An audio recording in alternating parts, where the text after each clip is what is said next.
I'm David Knowles, and this is Ukraine, the latest.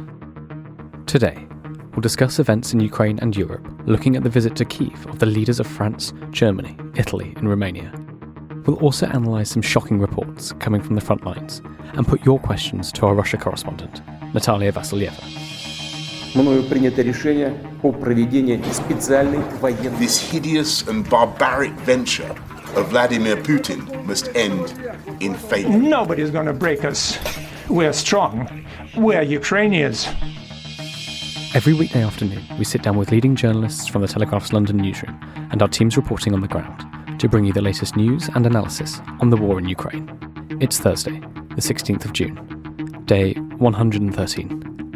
Today I'm joined by Defence and Security Editor Dominic Nicholls, Assistant Foreign Editor Venetia Rainey, and the Telegraph's Russia Correspondent Natalia Vasilyeva. I started by asking Venetia and Dom for the latest news from the front lines. Hi David, hi everybody. It's Kyiv we'll come on to, if I may, in a moment, because that's more political, just as interesting, but not arguably quite as many fireworks there, thankfully, today. But just elsewhere in the country, there's still a lot of heavy fighting going on in the Severodonetsk city. The latest British Defence Intelligence estimate is that Russia has now dropped all the bridges to the west, to linking Severodonetsk with Lysychansk. They think that most of the Ukrainian fighters have got out of the city. However, there will still be some defenders and thousands of civilians in there. So there's heavy fighting still going on. However, the Defence Intelligence estimate also says that the fighting there in the Donbass from the Russia side is increasingly ad hoc and using severely undermanned groups. Those their words. They're saying some of the battalion tactical groups that at the start of the war, and the term suggests should be 600, 700, 800 people, something like that, in some cases are now down to about 30, just because of the wearing down that Russia has suffered over the last few months. And they are increasingly travelling on foot because the vehicles just aren't there. And we've spoken about this before, about how they're as hard as the fighting is for Ukraine in the east, there hasn't been a big Russian breakout, partly, we think, because the vehicles just are not there. They're calling up T-62 tanks, for goodness sake. I don't think they've got the manoeuvre force to actually be able to break out. So a lot of hard fighting, a lot of attrition on both sides. It's very infantry heavy and a nasty, grinding war of attrition. Briefly elsewhere, we should not take our eye off. We have not taken our eye off, and we will look at this in greater detail. I don't think today because there's so much else going on, but we've got to keep our eye on Kherson. There's been a number of counterattacks, Ukrainian counterattacks recently in that area, down to the south, Kherson being the first major city taken by Russia in the war. Ukrainian forces are now thought to be between about 15 to 20 kilometers from Kherson, which is incredible. And not only is that they've taken about the same amount of ground there as Russia have taken in the Severodonetsk pocket. So not across the whole of the Donbass, but just in that pocket that we've been looking at closely for the last few weeks. So there's been some good counterattacks there that we've it's kind of gone largely unrecognized, really, because of the focus has been understandably in the Donbass. But that is happening, and we will continue to look at that. Interestingly, there are two very important dams in that part of the country which supply a lot of the water to Crimea. And so not only is it part of the Donbass anyway that Ukraine obviously want to get back from Russia, but if they were to lose access to those dams, then it could put the Crimea in a bit of a predicament in terms of gaining in natural resource. I'll take a pause there before we move on to donor conferences, Turkey and the Euro trio in Kyiv. Thanks, Tom. Well, let's talk about the Euro trio in Kyiv. Venetia Rainey, what's happening there?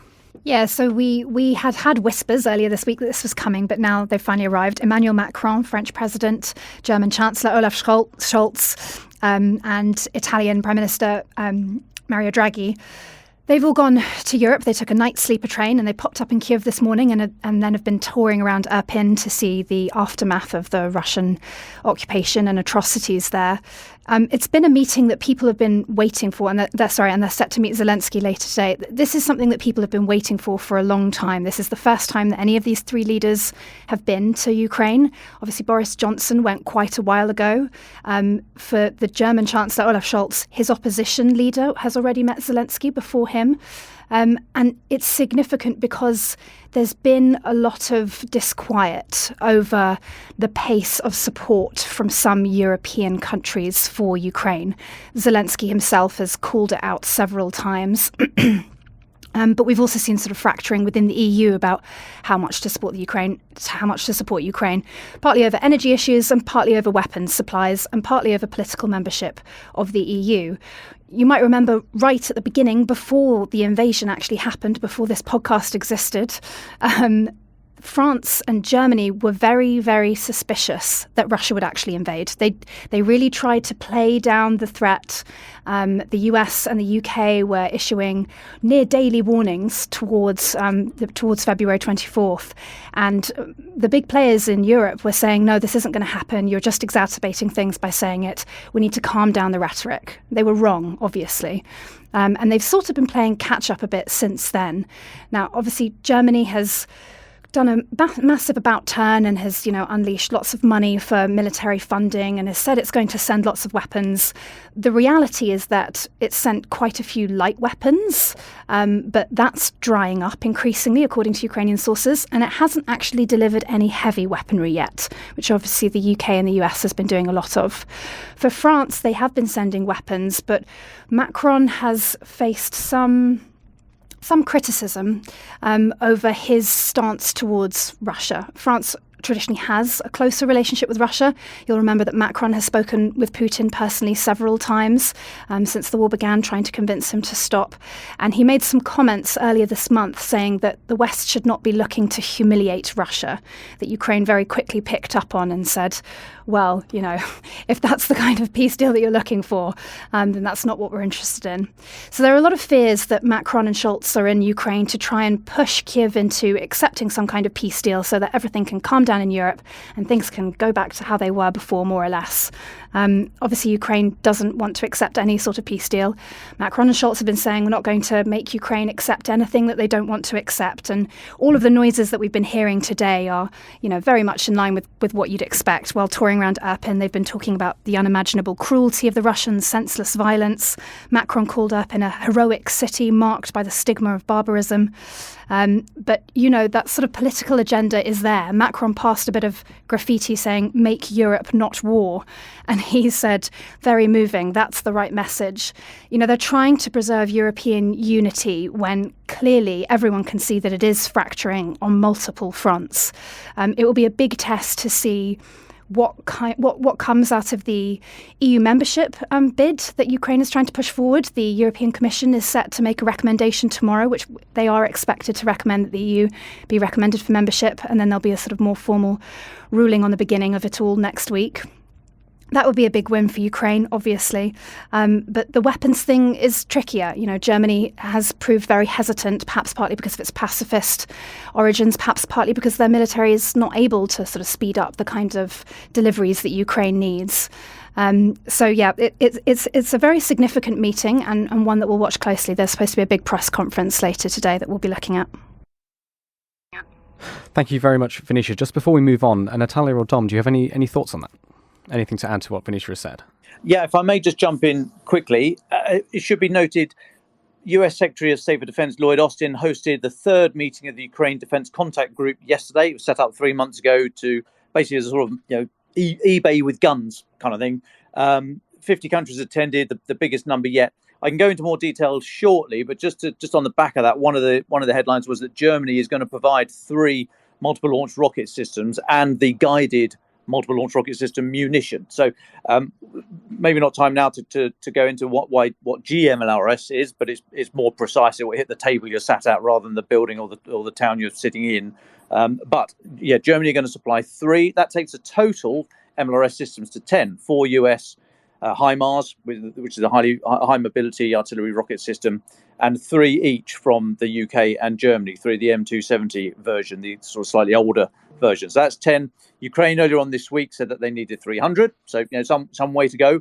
But Germany have said they will supply heavy weapons. That was hot off the press from the donor conference that's happened yesterday, rolling into today's NATO Defence Ministerial that's on now in Brussels.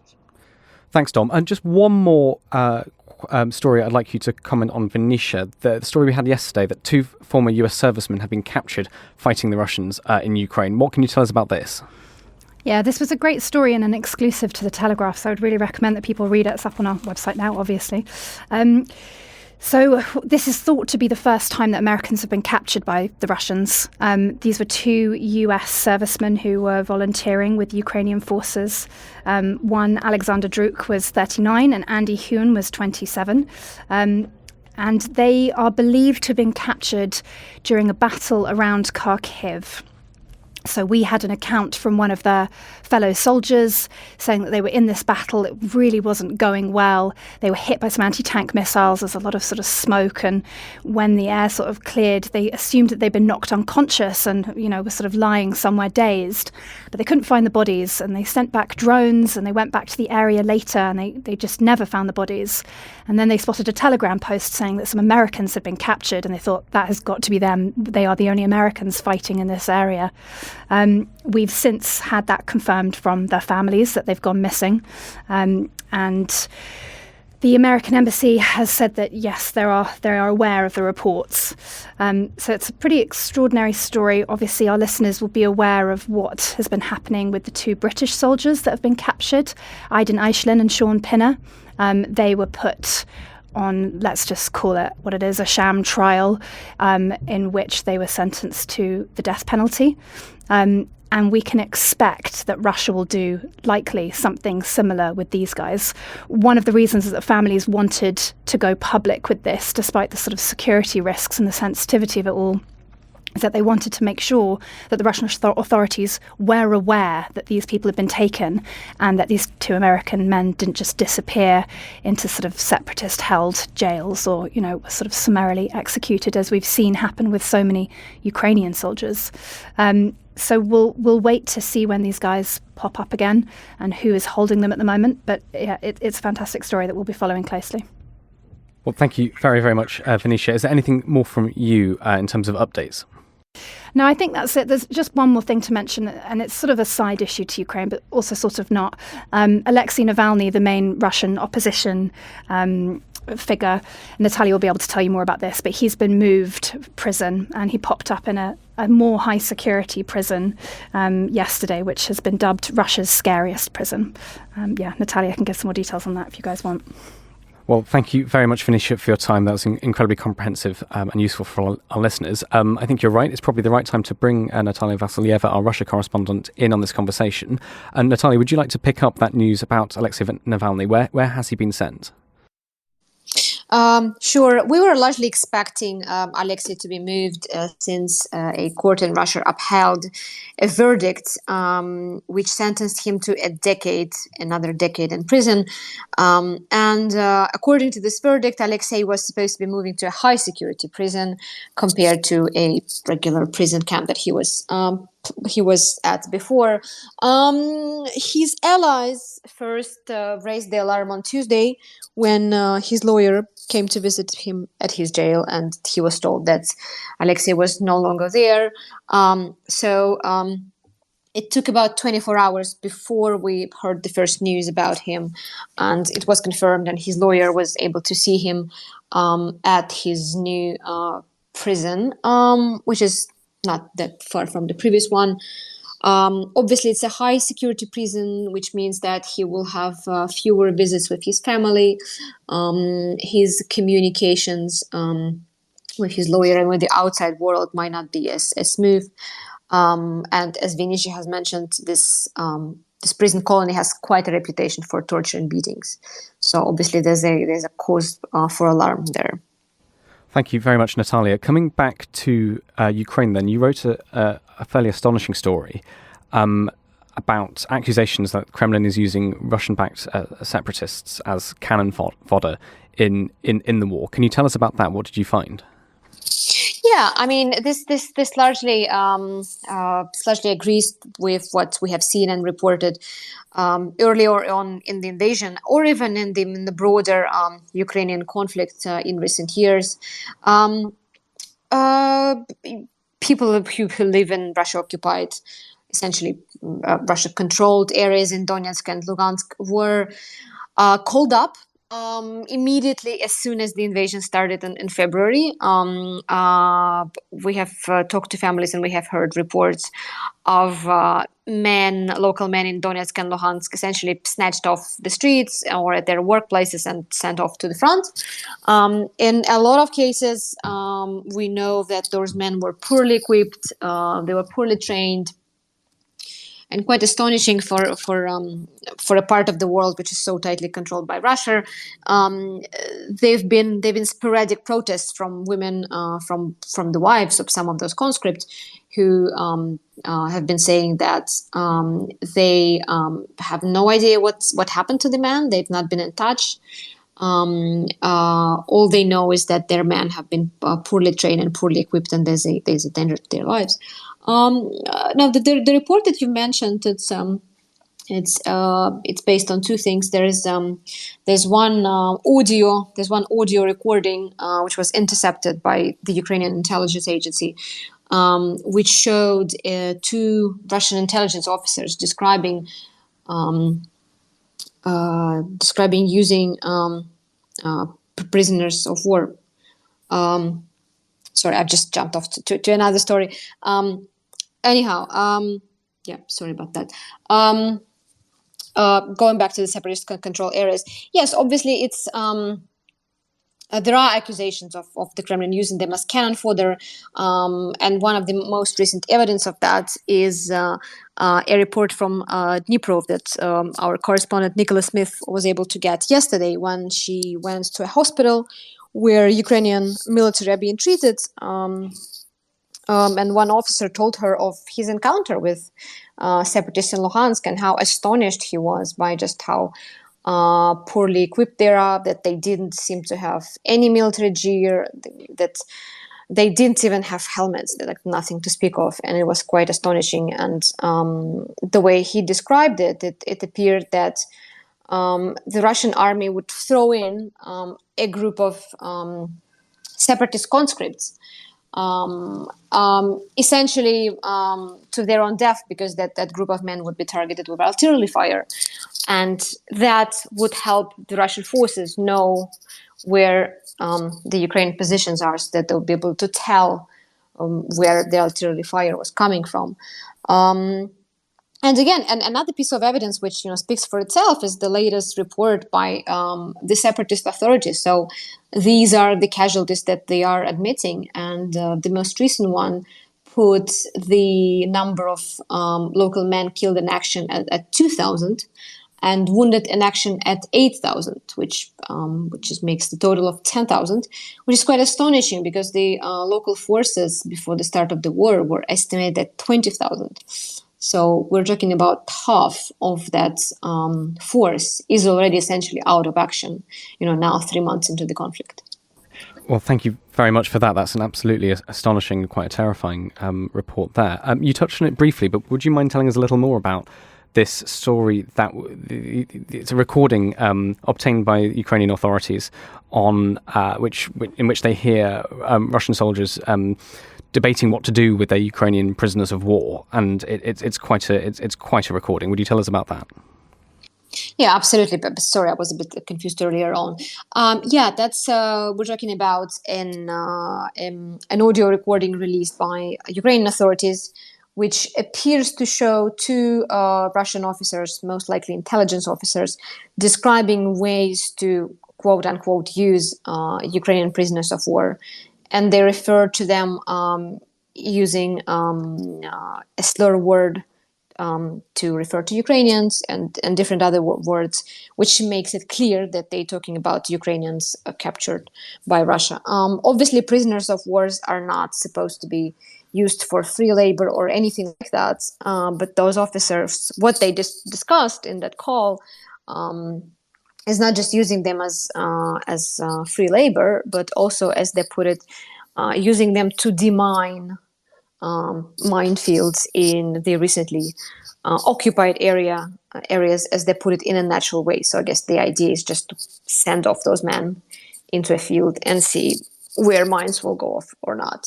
Again, we don't have an independent confirmation for that. We don't know if anyone has been sent to do things like that. But there is so the discussion suggests that the Russian command, as we know, has a large number of prisoners of war, and they're thinking about ways to use them essentially as free labor. There was a discussion about using them to dig trenches, do any other fortification work.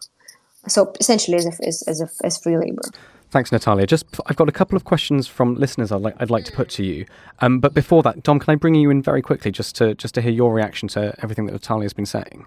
Well, I'm glad happy to say that I'm still shocked by this. I think that's the appropriate human response. This is just appalling. I mean, we've seen these atrocities before. I fear we're going to see them again.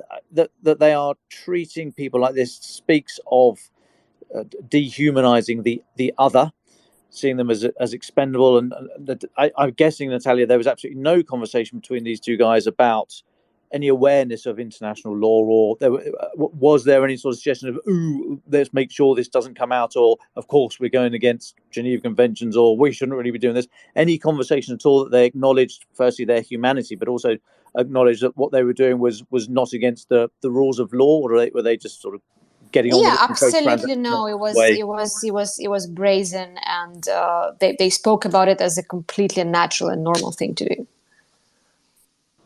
Well, that just gives strength to the elbow, doesn't it?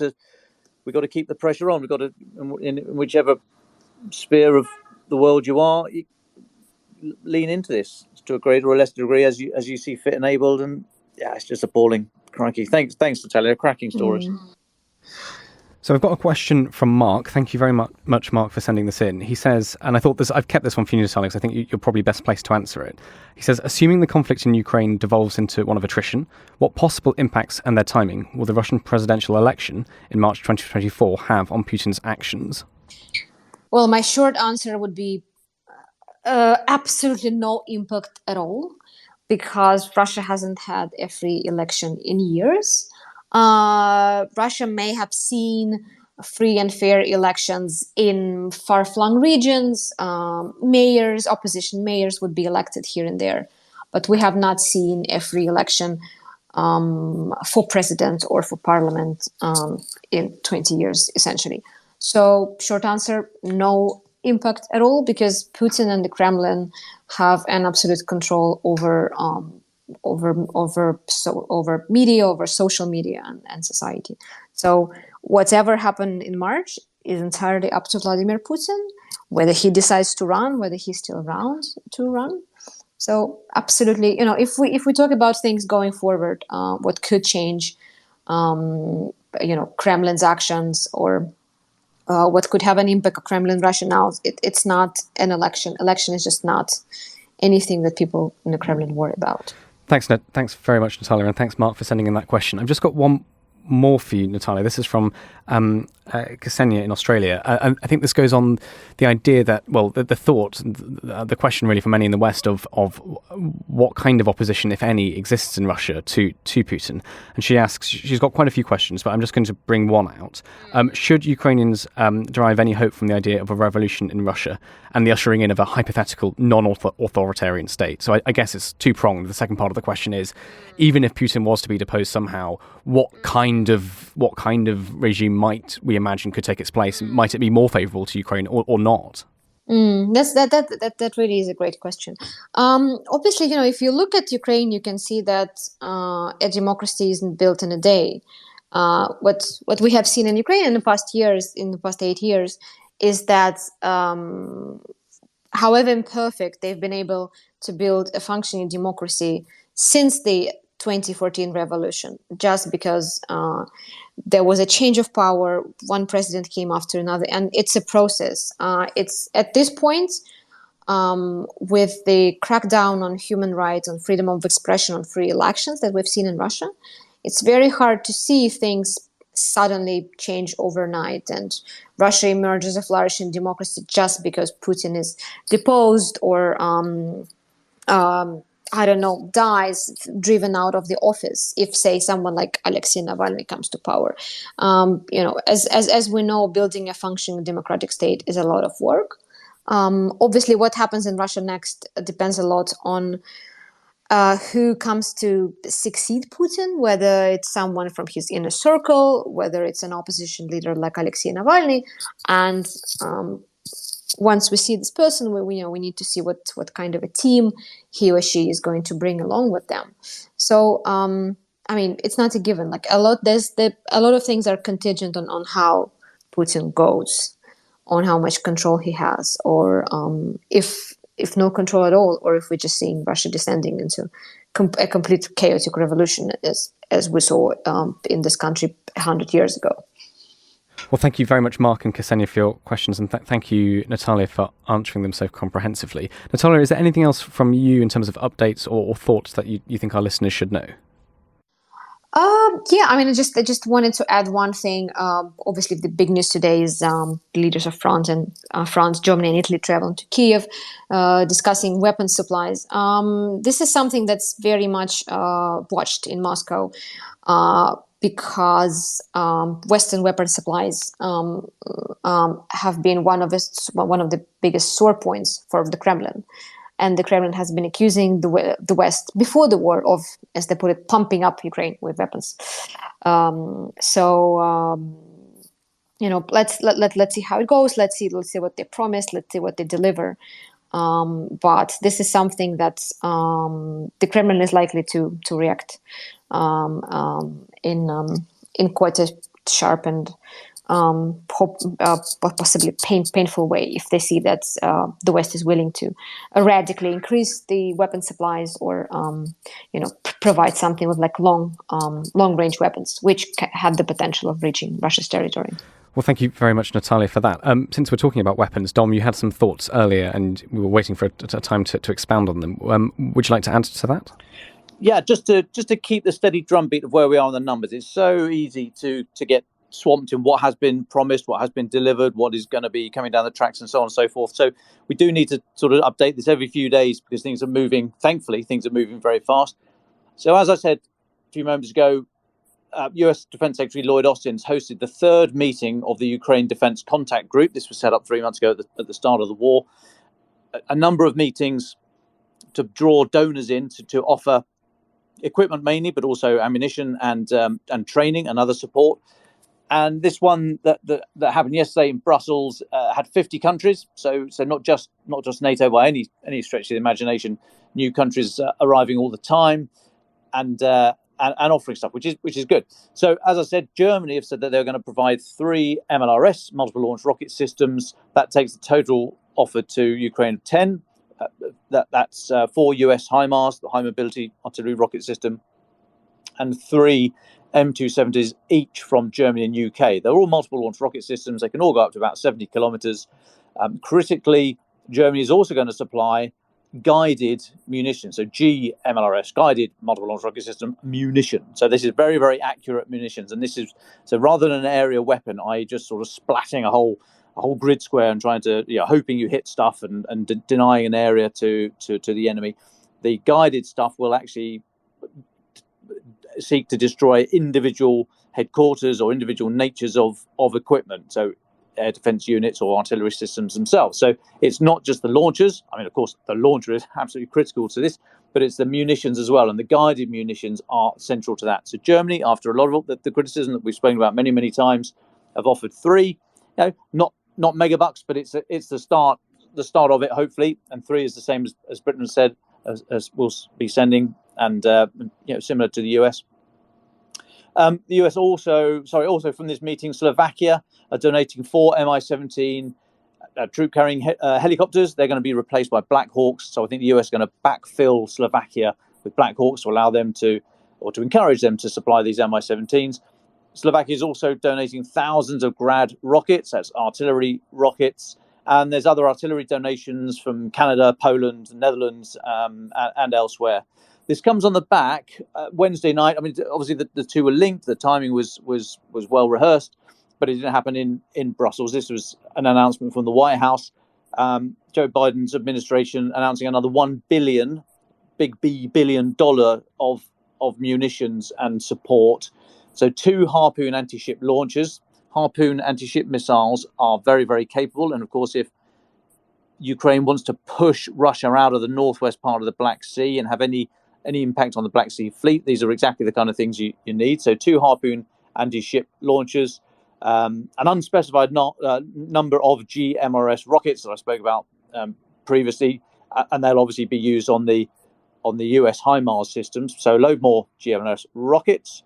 They're sending another 18 M777 howitzers. These are 155 millimeter, so big, heavy artillery systems that can go. Crikey, please correct me, listeners.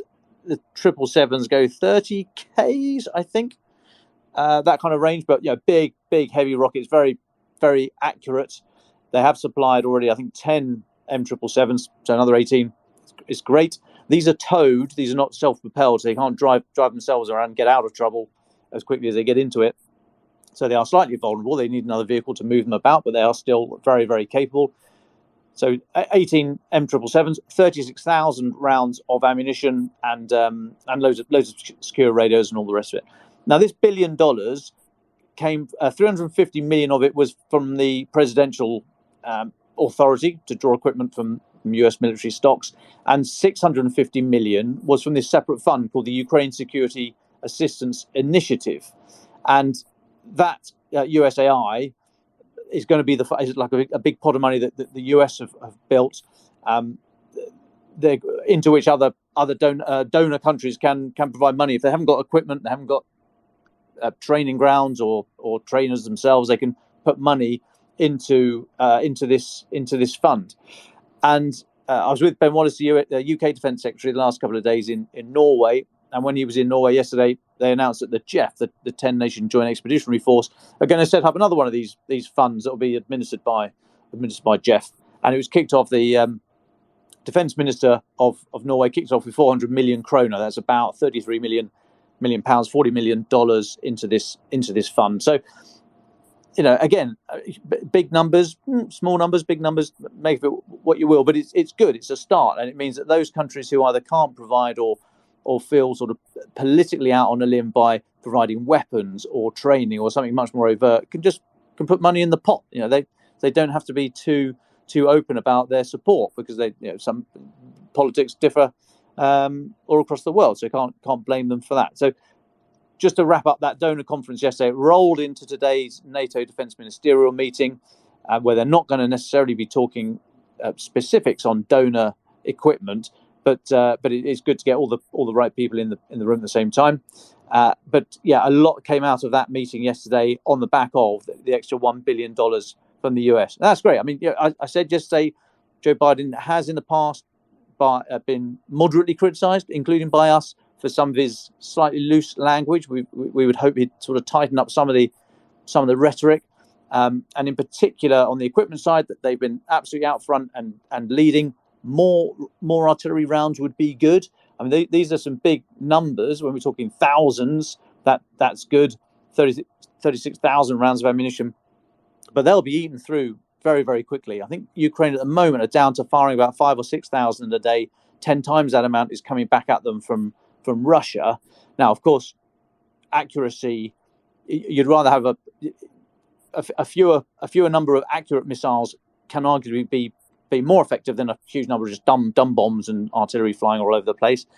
You'd obviously love to have loads, but numbers in and of itself are not absolutely critical to focus on here. However, there is a minimum below which it's really dangerous to go anywhere below. So these numbers are good, but there's more artillery rounds, especially, and the launchers, but more rounds needed for Ukraine. Just a final question from me, unless Natalia or Dom, you have any other updates that you want to share, would be, we know the importance of today's meeting with the European leaders in Kyiv. What is the best case scenario for Ukraine that could come out of this? Obviously, we don't know the details yet. It's going on as we speak. So our listeners might be able to test what we think might be the best case scenario compared to what actually does get said and revealed later on today. So I think the best thing that can be said is, well, we have to, as an absolute minimum, we have to have all the usual calls. And I say usual, and I mean it with, again, soft criticism. So Macron has already said in Kyiv today, he said France has been alongside Ukraine since day one. We stand with the Ukrainians without ambiguity. Ukraine must resist and win. I mean, these are all good, right? You want to be hearing these things from the world leaders, but in and of themselves, these words, if they're not backed up by actions and backed up by equipment, and if they continue to be backed up by picking the phone up to Putin, they can be slightly watered down. So, as an absolute minimum, we need to have some very, very strong language from the European leaders, France, Germany, and Italy. Would love to hear something on equipment, but they probably wouldn't they wouldn't put their hand in that mangle necessarily. It'd be great if they did, but unlikely to. So very, very strong language necessary. What's slightly been missed today is that the Romanian Prime Minister, Klaus Iohannis, is also there. Now, Romania, very interesting at the moment. There's a lot of talk about how to get the grain out from Ukraine, to not only get the blockade lifted or circumvented that Russia's put in, but get the grain out to the world. 22% of Yemen's grain comes from Ukraine. 44% of grain in Libya comes from Ukraine. So it's absolutely vital to get this stuff out. And in that, Romania may well, as a Black Sea facing country, could well have a role to play. Romania, Bulgaria, Turkey look like they might be critical to some sort of effort there. Notable today that Turkey says it's going to host a four-way meeting along with the UN, Ukraine and Russia on grain exports. So things are happening there. Romania could be a part of that, and it will be interesting to see when the leaders make their comments later, if they just do the usual hope for, not trying to be too mean here, but hope for strong support for Ukraine. If there's comments, particularly from Romania, about grain exports and doing something to get through the blockade in the Black Sea, that would be very significant indeed. Well, thank you very much, Dom. I just ask both of you now, Natalia and Dom. And Natalia, if you're still with us, that'd be brilliant. If not, no worries whatsoever. What are your final thoughts? What should our listeners be thinking of, looking to, paying attention to in the next few days? Yeah, if I could take this one up. Obviously, in the last month or so, I think we saw quite a bit of euphoria in Ukraine, maybe in the West as well, about Russian forces getting bogged down in Ukraine, about the fact that they're not making any advances. But I've also heard military experts calling this possibly one of the most dangerous moments in the war, in the sense that as Dom has pointed out, Ukraine is outgunned. And yes, Russia may not be making huge advances in eastern Ukraine, but it has time on its side. It's not physically running out of ammunition as Ukraine is. And Ukrainian officials are quite open about it. They're talking about weeks, and they're talking about how quickly the ammunition is running out. And with that, I think there is a certain deadline for Ukraine, either to get more guns, to get more ammunition, or to essentially give up on eastern Ukraine, on losing swathes of the east of its country, and possibly see Russian forces advancing even faster, even though they have given up their efforts to take Kyiv or to take Kharkiv and other major cities. Right now, they still have the biggest advantage on the Eastern Front, which is that they have, at this point, a huge supply of ammunition and weapons, and this is not the issue that Russia faces at all. And Dom, do you want to come in on that? Yeah, so my final thoughts would just be to look at the language that's going to come out in the next 24 hours. So today, as I said, NATO defence ministers meeting in Brussels, and we've got the European leaders in Ukraine today. Of course, these are the first major meetings in the wake of Putin's Peter the Great moment, when he drew the direct parallel or likened himself to Peter the Great, and this is as I said at the time, I don't think the mask slipped as Putin just ripped the mask off and cast it aside. He was saying that this war in Ukraine is about territory, it's about conquest, it's about possession. It's nothing to do with legitimate security concerns, nothing to do with denazification, although they'll still continue to use that language, nothing to do with NATO's encroachment and X, Y, and Z. So the Peter the Great speech, I think, is quite fundamental. These are the first big meetings or first big events of world leaders in the wake of it. So it would be very interesting to see the language that comes out both from NATO about how NATO seeks to transform itself and reshape for the threat that has revealed itself. And also the four leaders, Romania, Italy, France, Germany, in Kyiv today. Listen to their words, see what they say, see if they're still hanging on to the sort of tired old mantra of support for Ukraine, as welcome as that is. But we are beyond that now, and their words need to be very, very, very closely tied to action.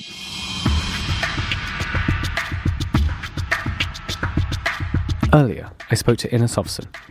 Inna is a member of the Ukrainian parliament, deputy head of the Holos party, liberal, pro-European. She was the first deputy minister of education and science between 2014 and 2016. We spoke about the diplomatic visit to Kyiv by the European leaders and what Ukrainians really wanted from it. We also spoke about how Ukrainian schools are teaching their pupils about the Russian invasion. Inna, thank you so much for your time. Thank you for talking to us. Can you tell us a little bit about yourself and your background in Ukraine? Sure. Well, thanks for having me, first of all. So I'm a member of parliament representing a liberal Holos party. I was elected in 3 years ago, summer 2019. There was a bit of unexpected turn of events for myself, because literally 2 months before that, I was in the United States. I was a Fulbright scholar at UC Berkeley, because my background is education, and I'm a university professor, and I still continue to teach in 2 universities in Ukraine. And before that, also, I did serve as first deputy minister of education and science of Ukraine since 2014, 2016, 2.5 years of very crazy life experience. So let's talk about the war. How did your life change from February to now? And what have you found yourself doing? It changed completely. Since the first day of war, I had to take care of very personal issues, like relocating my son. My ex-husband was doing that, his father. He got him to the Western Ukraine. And for the first month, I was not able to see him because I was staying in Kyiv. But again, I was not able to stay at my place because my place is north of the city. And as you well know, the Russians were coming from the north. So Irpin is literally 20 minutes drive from my home. So staying here did not seem like the best option, but I was staying with some friends in the south part of the city. And basically, I suddenly found myself talking to the world media all the time, talking to the foreign members of parliament, anyone willing to talk, just explaining what is happening over here in Ukraine. At the same time, of course, being crazily worried about my boyfriend, who mobilized back to the army. He served before, but then I knew he would go back in case things happen. So I was trying to keep sane for the sake of doing the interviews and talking to the members of parliament, activists all over the world. But of course, I'm in constant fear for his life primarily. I'm now back in Kyiv. I'm traveling back. I'm traveling to the Western Ukraine from time to time to see my son. As of right now, I'm in Kyiv, and I did travel a little bit to Western Europe, again for different meetings with different delegations in several Western European countries.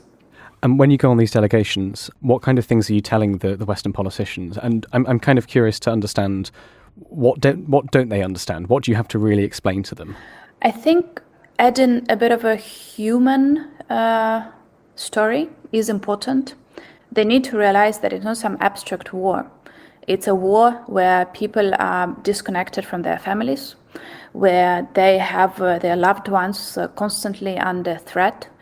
And I think telling those personal stories is more important. But then also it would seem like everyone knows about what is happening in Ukraine. But I think that that putting that into focus, making them, sit in front of you and listen to you for half an hour, sometimes an hour, sometimes 15 minutes, it depends. But that really focuses their attention. And then, we have to tell about what is happening here. Well, particularly after Bucha and Irpin, we have to be telling this.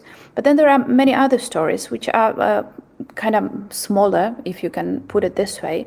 But they're not so much in the media.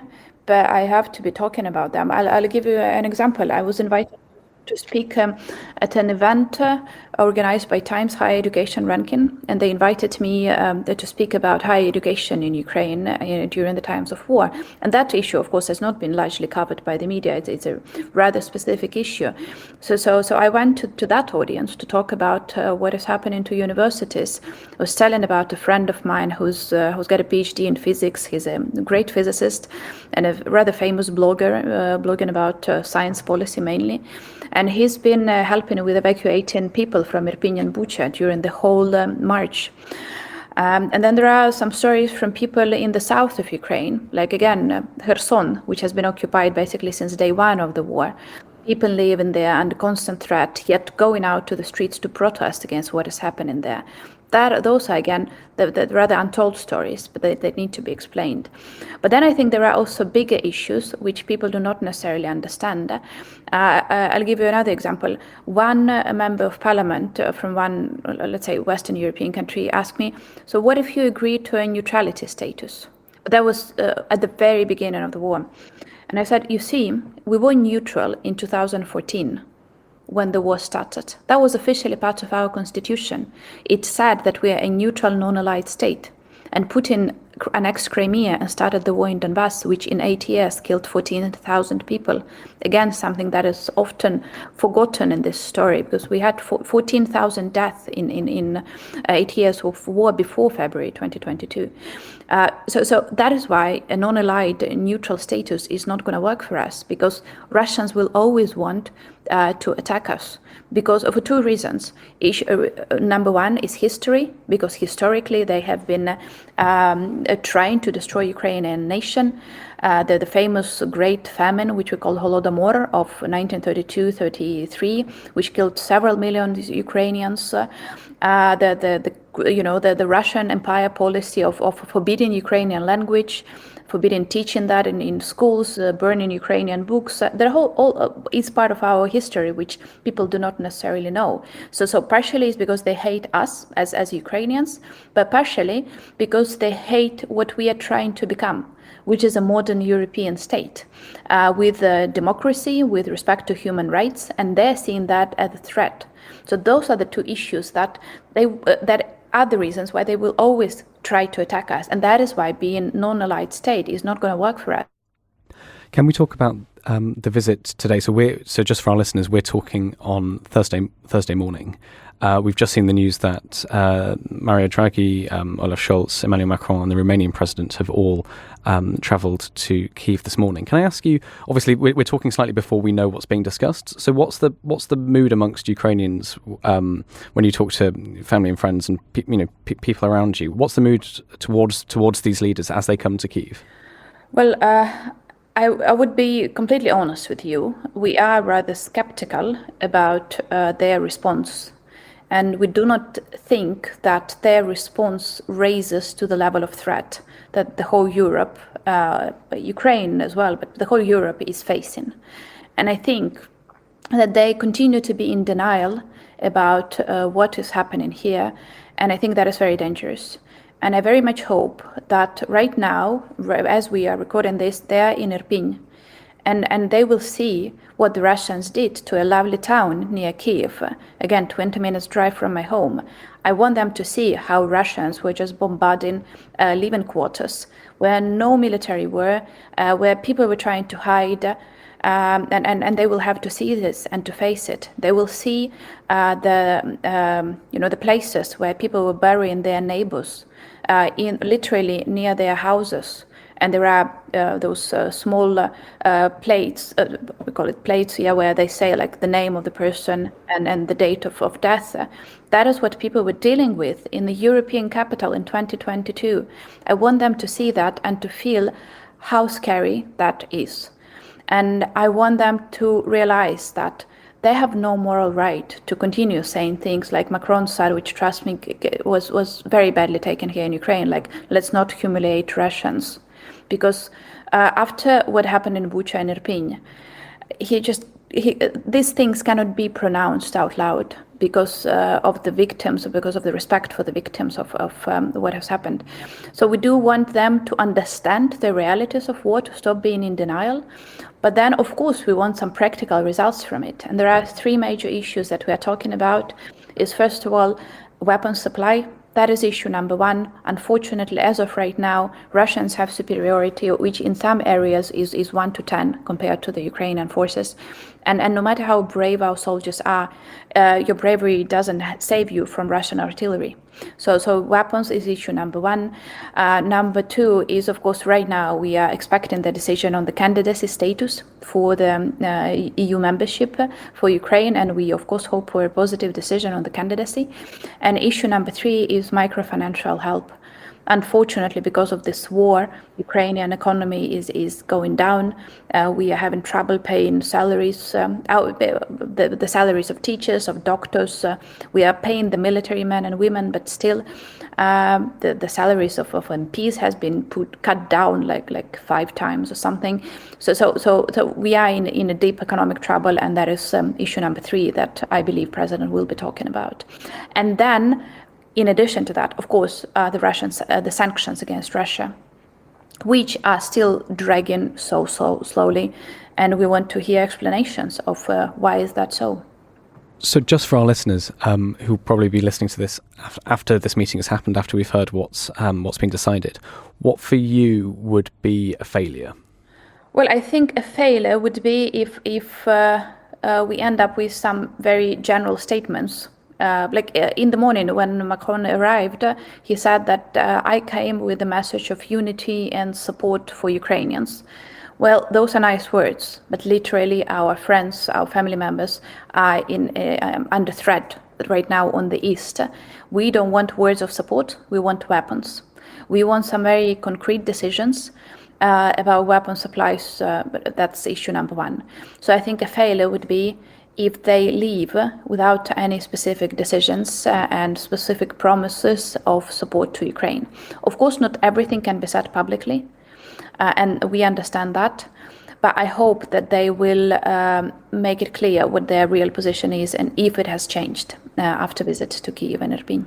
You said earlier you've spent a lot of time talking to the international media. From your perspective, is there anything you find frustrating or just plain wrong about the coverage of the war? Well, truth be told, not so much. Again, that depends. In some countries, I could clearly see how Russian propaganda has taken its toll. There are some obvious suspects, for instance, participating in Italian TV shows. They would always have someone representing the so-called other side. Someone, for the balance of views, if there is a balance of views in this particular situation.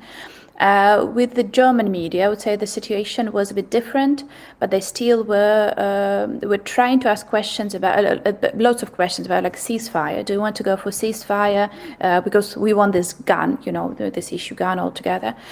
But of course, the most frustrating were I wouldn't say frustrating, but the most frustrating experience was talking to Chinese and Indian media.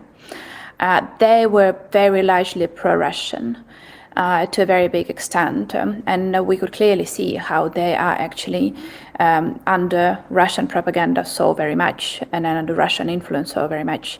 So truth be told, just by doing so many interviews, I could clearly see the real situation on the ground in different countries in relation to the war in Ukraine. But I would say that even in the countries where in the Western European countries where the situation was a bit uncertain for a while, like Italy, for instance, I think the coverage has changed and turned more favorable towards Ukraine as the war progresses and more evidence of crimes appears. So can I just ask you, earlier you said, your boyfriend is out fighting in the army. From a personal perspective, how often are you able to keep in contact? Can you text? Do you call? How does it actually work? We can text. I cannot call him because his connection is not good enough, and also it's not very safe. From time to time, he says, "I'll be away for a couple of days. I wouldn't be able to text you back." So those are the most difficult days when I slightly go crazy when that is happening. So that happens as well. He did come to Kyiv a couple of times. So I did get to see him for like 2-3 hours. I think 3 or 4 times since the beginning of this war. But typically we are able to text. Sometimes the texting is just I'm writing him plus and a question mark, and he responds as plus. That means that I'm alive. That is how it functions right now. And please feel free to, if you don't want to answer this next question, I completely understand. We can edit it out. But you talked about your son. How do you talk to him about what's going on? Have you found a strategy or a way to do it? I do try to talk to him. I believe he's grown up enough to understand, and also he needs an explanation why he's living with relatives, not with his mom or his dad. I did try to talk to him. Truth be told, not always successful. Because once I did try to show him the reality of war, as much as a kid of his age is able to take, and I wanted to show him a picture of a Russian tank in a village where my parents live, because the Russian tanks were going through that village and there were some battles in that village. My parents were not, my mom was not there at the time, my dad was. But I wanted just to show him that, this is real and these are the Russian tanks. You see, this is the street where we walked and then you were riding your bike. And I said, so look at this, do you recognize the street? And he looks at me and his eyes, I can see he's really scared. He says oh no, don't tell me that grandma is dead. And I was like, okay, I should have led with that your grandparents are fine, but this is what happened. So a pedagogical failure on my side for not starting with the recognition of the fact that his grandparents, my parents are fine, but he got really scared. And then, from time to time, I do try to explain that to him. Also, his school is doing some work in terms of explaining what is happening. And then there are some ways how, the government and the society is trying to make that explainable to the children. For instance, we need to explain to the kids that vast territories of Ukraine are mined. Landmined around Kyiv, Irpin, Bucha, it's all mined, and it's not safe to go to the forest, to the field, whatever. It's extremely dangerous. And there is a dog which is helping the mining teams, and his name is Patron. He became kind of a local celebrity. So parents are using this dog to explain to kids what he is doing. And by showing the dog, we explain the danger of mines and how they need to be careful and so on and so forth. So that's how we try. Sorry, just a final question from me. You mentioned that the schools are starting to teach children. How are they doing that? What kind of methods are they using? Well, of course, the schools are only functioning online. So it's not not offline studying, which is not possible at least right now. But his school restarted, I think, 2 weeks into the war, which, truth be told, was a great relief, because at least we knew that they are doing something useful. They are not sitting there scared and hearing air raids all the time. His school, I cannot speak for other schools that much, but his school has actually started a class which they're taking every day after their regular classes, but an additional 45 minutes or so, which is called Ukraine is Us. And they are studying some smaller issues like some tits and bits of the history, the geography of Ukraine. Those are the national instruments. Those are some songs, learn some songs. And this is the story about this Patron, the dog, who is helping to demine. And this, and they, by the way, that's important because that's something that all the schools are doing. Every morning at 9 o'clock when they start studying, they have 1 minute of silence to remember the fallen heroes. And they know that very well. And then I asked him, just to make sure he understands what is happening. And he says, yes, that's to remember people who are now fighting for us against those, and I quote, damn Russians, so that we pay respects. So that is something that all schools are doing, but in terms of specifics, I think schools have a bit of autonomy in how they address that, but I think it's still important for kids to understand what is happening as much as it's possible for their age. Ukraine the Latest is an original podcast from The Telegraph. To stay on top of all of our Ukraine news, analysis and dispatches from the ground, subscribe to The Telegraph. You can get your first 30 days completely free at telegraph.co.uk/audio. You can listen to this conversation live at 1 p.m. each weekday on Twitter Spaces. Follow The Telegraph on Twitter so you don't miss it. If you enjoyed this podcast, please consider following Ukraine the Latest on your preferred podcast app and leave a review, as it helps others find the show. You can also get in touch directly with us by emailing podcasts@telegraph.co.uk. We do read every message. Ukraine the Latest is produced by Louisa Wells and Giles Gear, and today on Twitter, Sophie Coe.